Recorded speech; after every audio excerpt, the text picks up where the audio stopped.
നമസ്കാരം. നിങ്ങൾ കേൾക്കുന്നത് പ്രേം അൻമോൾ ഹോദ ഹായ് വാണി. ഞാൻ നിങ്ങളുടെ ഹോസ്റ്റ് വാണി. കഴിഞ്ഞ എപ്പിസോഡിൽ അങ്കിളും ആന്റിയും എന്നെ ഇളയ മരുമകളായി അംഗീകരിച്ച കാര്യം രാശിയിൽ വെളിപ്പെടുത്തിയിരുന്നു. ഇന്ന് നിങ്ങൾ കേൾക്കുന്നത് രാശിയിലിന്റെ കുസൃതികളും ഒരു ഷോപ്പിംഗ് യാത്രയും സ്വപ്നിലിനെ മാറ്റിയ പരാഗിന്റെ ആ ഭയാനകമായ ഭൂതകാലത്തെക്കുറിച്ചുമാണ്. ഹൃദയത്തിന്റെ പാത ഈ പുണ്യപ്രവൃത്തി തന്റെ വകയാണെന്ന് രാശിയിൽ ചിരിച്ചുകൊണ്ട് പറഞ്ഞു. അവൾ കുസൃതിയോടെ എന്റെ ഹൃദയത്തിന് നേരെ വിരൽ ചൂണ്ടിക്കൊണ്ട് പറഞ്ഞു, നിന്റെ ഈ ഹൃദയം പറയുന്നത് കേൾക്കൂ, തീർച്ചയായും ഏതെങ്കിലും ഒരു വഴി തെളിഞ്ഞുവരും. മാർക്കറ്റിലെ നിർദ്ദേശം. ഒരാഴ്ചത്തെ തിരക്കിന് ശേഷം ഞാൻ രാശിയിലിനൊപ്പം മാർക്കറ്റിൽ പോയി. ഞാൻ വേണ്ടെന്ന് പറഞ്ഞിട്ടും കേൾക്കാതെ വില കൂടിയ ലിഞ്ചറുകളും നൈറ്റ് സ്യൂട്ടുകളും ഉൾപ്പെടെ നിരവധി സാധനങ്ങൾ അവൾ എനിക്കായി വാങ്ങി തന്നു. ഈ ലോകത്ത് എന്തൊക്കെയാണ് നിർമ്മിക്കപ്പെടുന്നത് എന്ന് നീയും ഉപയോഗിച്ചു തന്നെ അറിയണം. വേദനാജനകമായ കുറ്റസമ്മതം. ഉച്ചഭക്ഷണത്തിനിടെ രാശിയിൽ എന്റെ അഭിപ്രായം ചോദിച്ചു. എന്റെ കണ്ണുകൾ നിറഞ്ഞു. ഞാൻ എന്റെ വേദന അവളോട് പങ്കുവച്ചു. സ്വപ്നിൽ വളരെ നല്ലൊരു പയ്യനാണ്. എന്റെ കാരണം കൊണ്ട് അവൻ വേദനിക്കുന്നത് എനിക്ക് സങ്കല്പിക്കാൻ പോലുമാകില്ല. ഭാവിയിലെ ഉറപ്പ്. രാശിയിൽ എനിക്ക് ഉറപ്പു നൽകി. അതൊക്കെ എങ്ങനെ സാധ്യമാകുമെന്ന് ഞാൻ നോക്കിക്കൊള്ളാം. ഇപ്പോൾ നീ എന്നോട് പറ, സ്വപ്നിലും നീയും തമ്മിൽ ഐ ലവ് യു കൈമാറിയോ ഇല്ലയോ എന്ന്. തുടർന്ന് ഞാൻ കുതിരസവാരിയെക്കുറിച്ചും സരോവരത്തിൽ മുങ്ങിയതിനെക്കുറിച്ചും സ്വപ്നിൽ എന്നെ രക്ഷിച്ച കഥയുമെല്ലാം അവളോട് പറഞ്ഞു. സഹോദരന്മാരുടെ സത്യം. രാശിയിൽ പറഞ്ഞു. പരാഗും സ്വപ്നിലും ഒരേപോലെയുള്ള സഹോദരന്മാരാണ്. അവർ ആരെയും ചതിക്കില്ല. സ്വന്തം തെറ്റുകളോ മോശം ഭൂതകാലമോ ഒളിച്ചുവെക്കാൻ അവർ ഒരിക്കലും ശ്രമിക്കില്ല. പരാഗിന്റെ ഭയാനകമായ ഭൂതകാലം. എന്റെ ആകാംക്ഷ കണ്ടപ്പോൾ രാശിയിൽ പരാഗിന്റെ ആ വലിയ രഹസ്യം വെളിപ്പെടുത്തി. കോളേജിലെ മയക്കുമരുന്ന് ഉപയോഗവും സുഹൃത്തുക്കളാലുള്ള ലൈംഗിക പീഡനവും വീഡിയോ കാണിച്ച് ഭീഷണിപ്പെടുത്തി സുഹൃത്തുക്കൾ പരാഗിനെ എങ്ങനെ നിശബ്ദനാക്കി എന്ന് പറയുമ്പോൾ രാശിയിലിന്റെ ശബ്ദം താഴ്ന്നു. പാഠം പഠിച്ച നിഗമനം. പരാഗിന് മയക്കുമരുന്ന് വിമുക്ത കേന്ദ്രത്തിൽ കഴിയേണ്ടി വന്നു. ആ സംഭവത്തിൽ നിന്ന് സ്വപ്നിലും ഒരു പാഠം പഠിച്ചു. രാശിയിൽ ഉപസംഹരിച്ചു. ഇങ്ങനെ ഒരു സഹോദരൻ തട്ടി വീണതിനു ശേഷം പഠിച്ചു. രണ്ടാമൻ സഹോദരൻ വീഴുന്നത് കണ്ടും പഠിച്ചു. രണ്ട് സഹോദരന്മാരുടെ ജീവിതത്തിലും ഇത്രയേറെ വേദനകളോ? വാണി ഈ ഭയാനകമായ ഭൂതകാലം അംഗീകരിച്ച് സ്വപ്നിലിന്റെ പ്രണയത്തെ സ്വീകരിക്കുമോ?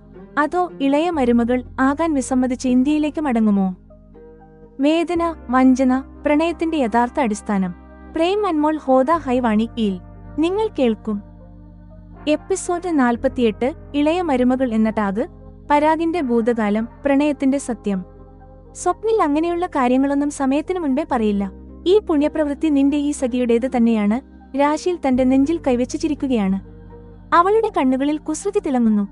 15 ദിവസങ്ങൾക്ക് മുമ്പ് ഈ കാര്യം എനിക്ക് അപ്രിയമായി തോന്നാമായിരുന്നു. ഇപ്പോൾ സ്വപ്നിലിനൊപ്പം സമയം ചെലവഴിച്ച ശേഷം എനിക്കിത് പ്രിയപ്പെട്ടതായി തോന്നുന്നു.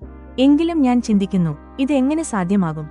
എന്റെ പപ്പയ്ക്ക് ഞാനല്ലാതെ മറ്റാരുമില്ല. അദ്ദേഹത്തെ വിട്ട് അമേരിക്കയിലേക്ക് വരാൻ എനിക്ക് താൽപ്പര്യമില്ലായിരുന്നു. അമേരിക്ക എത്ര നല്ല രാജ്യമാണെങ്കിലും എന്റെ കഴിവ് ഇന്ത്യയിലെ കുട്ടികളുടെ ഉന്നമനത്തിനായി ഉപയോഗിക്കാനാണ് ഞാൻ ആഗ്രഹിക്കുന്നത്. എന്റെ മുഖഭാവത്തിൽ നിന്ന് തന്നെ രാശിയിലിന് കാര്യം മനസ്സിലായി. എന്റെ ഉള്ളിൽ വലിയൊരു പോരാട്ടം നടക്കുന്നുണ്ടെന്ന് അവൾ എന്റെ നെറ്റിയിൽ കൈവച്ച് പറഞ്ഞു. നെറ്റിയിൽ അധികം അമർത്തേണ്ട, ചുളിവുകൾ വീഴും. എന്നിട്ട് കുസൃതിയോടെ ചിരിച്ചുകൊണ്ട് എന്റെ നെഞ്ചിൽ തൊട്ടു പറഞ്ഞു, നിന്റെ ഈ ഹൃദയം പറയുന്നത് കേൾക്കൂ, തീർച്ചയായും ഏതെങ്കിലും ഒരു വഴി തെളിഞ്ഞുവരും. അവൾ പറഞ്ഞ കാര്യങ്ങളിൽ എനിക്ക് വിശ്വാസം തോന്നി. അപ്പോഴാണ് തൊട്ടിലിൽ കിടന്നു കരയുന്ന പരിഷ്ണിയുടെ ശബ്ദം കേട്ടത്. രാശിയിൽ അങ്ങോട്ടേക്ക് ഓയിട്ടി. ഞാനും അവളെ പിന്തുടർന്നു. അടുത്ത ദിവസം മുതൽ സർഫിംഗും കുതിരസവാരിയും എന്നെ വല്ലാതെ തിരക്കിലാക്കി. ഇതിനിടയിൽ പപ്പയോടും അൽക്കമാമിനോടും ഫോണിൽ ചെറിയ വിശേഷങ്ങൾ സംസാരിക്കാറുണ്ടായിരുന്നു. രാശിയിലിന്റെ കുടുംബാംഗങ്ങളെ ഞാൻ രാവിലെ ബ്രേക്ക്ഫാസ്റ്റിനും രാത്രി ഡിന്നറിനും മാത്രമാണ് കാണാറുള്ളത്. അങ്കിളിന്റെയും ആന്റിയുടെയും പെരുമാറ്റം വളരെ സ്നേഹം നിറഞ്ഞതാണ്. അവർ ഒന്നും തുറന്നു പറയുന്നില്ലെങ്കിലും എന്നെ ഒരു മരുമകളായിട്ടാണ് കാണുന്നത് എന്നെനിക്കറിയാം. രാശിയിൽ എല്ലാവരോടും തമാശകൾ പറയാറുണ്ട്. പരാഗും അതിൽ കൂടാറുണ്ട്. സ്വപ്നിലും ഞാനും താരതമ്യേന ശാന്തരായിട്ടാണ് ഇരിക്കാറുള്ളത്. വരാനിരിക്കുന്ന വാരാന്ത്യത്തിൽ സ്വപ്നിലിനെ വീണ്ടും വിശദമായി കാണാൻ കഴിയുമെന്ന് ഞാൻ പ്രതീക്ഷിക്കുന്നു. വെള്ളിയാഴ്ച സ്വപ്നിൽ വാരാന്ത്യ പരിപാടികളെക്കുറിച്ച് ഒന്നും പറഞ്ഞില്ല. ശനിയാഴ്ച ബ്രേക്ക്ഫാസ്റ്റ് സമയത്താണ് അവൻ ഒരു സുഹൃത്തിന്റെ കല്യാണത്തിന് പോയിരിക്കുകയാണെന്ന് അറിഞ്ഞത്. അത് എന്നെ നിരാശയാക്കി. വാണി ഇന്ന് പരിഷ്ണി പരാഗിന്റെ കൂടെയിരിക്കും. നമുക്ക് മാർക്കറ്റിൽ പോകാൻ സമയമുണ്ടാകും. നീ ഇതുവരെ ഇവിടെ മാർക്കറ്റിൽ പോയിട്ടില്ലല്ലോ. നീ ഇവിടുത്തെ മാർക്കറ്റും കൂടി കാണണമെന്ന് എനിക്ക് ആഗ്രഹമുണ്ട്. ആ സമയത്ത് തന്നെ നമുക്ക് ഉച്ചഭക്ഷണം പുറത്തുനിന്ന് കഴിക്കാം. അപ്പോൾ നമുക്ക് ഒരുപാട് സംസാരിക്കാനുണ്ടാകും. ബ്രേക്ക്ഫാസ്റ്റിന് ശേഷം രാശിയിൽ അവളുടെ പ്ലാൻ പറഞ്ഞു.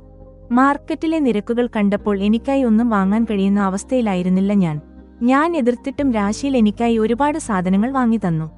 വില കൂടിയ ചെരുപ്പുകൾ, ബാഗുകൾ, കണ്ണടകൾ, പെർഫ്യൂം, ലിഞ്ചറികൾ, നൈറ്റ് സ്യൂട്ടുകൾ എന്നിവ ഇതിൽ ഉൾപ്പെടുന്നു. ഞാൻ ഇതൊന്നും ഉപയോഗിക്കാറില്ല. പക്ഷേ എന്റെ വിലക്കുകളൊന്നും രാശിയിൽ ചെവിക്കൊണ്ടില്ല. ഈ ലോകത്ത് എന്തൊക്കെയാണ് നിർമ്മിക്കപ്പെടുന്നത് എന്ന് നീയും ഉപയോഗിച്ചു തന്നെ അറിയണം. രാശിയിൽ ഒരു നിർദ്ദേശമാണ് നൽകിയത്, തിരഞ്ഞെടുക്കാനുള്ള അവസരമല്ല. പിന്നീട് ഞങ്ങൾ ഭക്ഷണം കഴിക്കാൻ പോയി. ലോണിൽ നിന്ന് അകലെയുള്ള ഒരു ടേബിളാണ് രാശിയിൽ തിരഞ്ഞെടുത്തത്. വാണി ഭക്ഷണം പല ഘട്ടങ്ങളിലായാണ് സർവീസ് എലാറൂസ് വരിക. ഇവിടെ നമുക്ക് സ്വകാര്യതയുണ്ട്.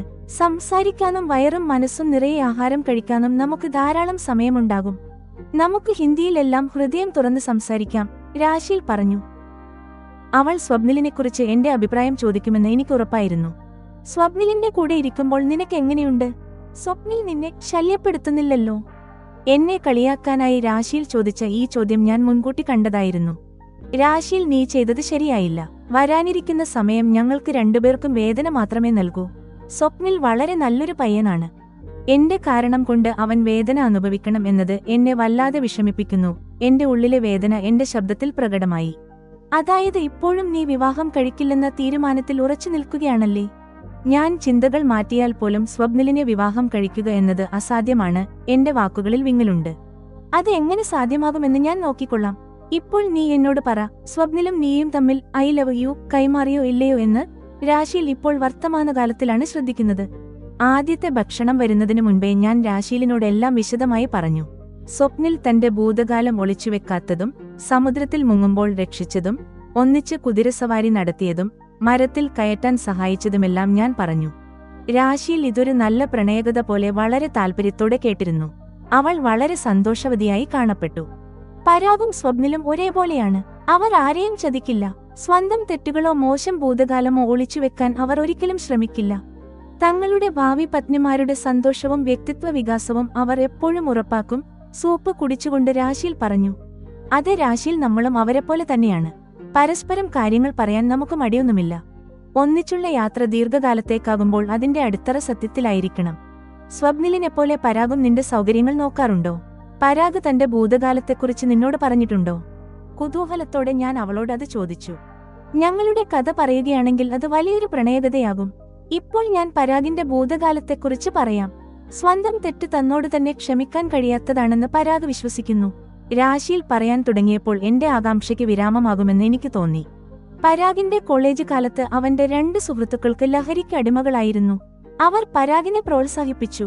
കുറച്ചു ദിവസം അവൻ വിസമ്മതിച്ചെങ്കിലും പിന്നീട് അവരുടെ സമ്മർദ്ദത്തിന് വഴങ്ങി. പാർട്ടികളിൽ അവൻ ലഹരി ഉപയോഗിക്കാൻ തുടങ്ങി. പതിയെ അവൻ ഇതിന് പൂർണ്ണമായി അടിമപ്പെട്ടു. കോളേജ് വാഷ്റൂമുകളിൽ ഒളിഞ്ഞിരുന്ന് ലഹരി ഉപയോഗിക്കുന്നത് പതിവായി. രാശിയിലിന്റെ ശബ്ദം വല്ലാതെ താഴ്ന്നു. ഞാൻ ഇതിനെക്കുറിച്ച് കേട്ടിട്ടുണ്ട്. ഇവിടെ മാത്രമല്ല, ഇന്ത്യയിലെ മെട്രോ നഗരങ്ങളിലും കോളേജുകളിലും യുവാക്കൾക്കിടയിൽ ഇത് ഇന്ന് സാധാരണമാണ്, ഞാൻ പറഞ്ഞു. മയക്കുമരുന്ന് ഉപയോഗം മാത്രമായിരുന്നെങ്കിൽ പരാഗിന്റെ കുറ്റബോധം ഇത്ര അധികമാകില്ലായിരുന്നു. പക്ഷേ അതിന്റെ ആഘാതം ഭയാനകമായിരുന്നു. അവന്റെ സുഹൃത്തുക്കൾ ഗേ ആയിരുന്നു. ലഹരിയുടെ മയക്കത്തിൽ ഉറങ്ങുന്ന പരാഗിനെ രാത്രികാലങ്ങളിൽ അവർ ലൈംഗികമായി പീഡിപ്പിച്ചു. പരാഗ് അടുത്ത ദിവസം ഇതൊന്നും അറിയാറില്ലായിരുന്നു.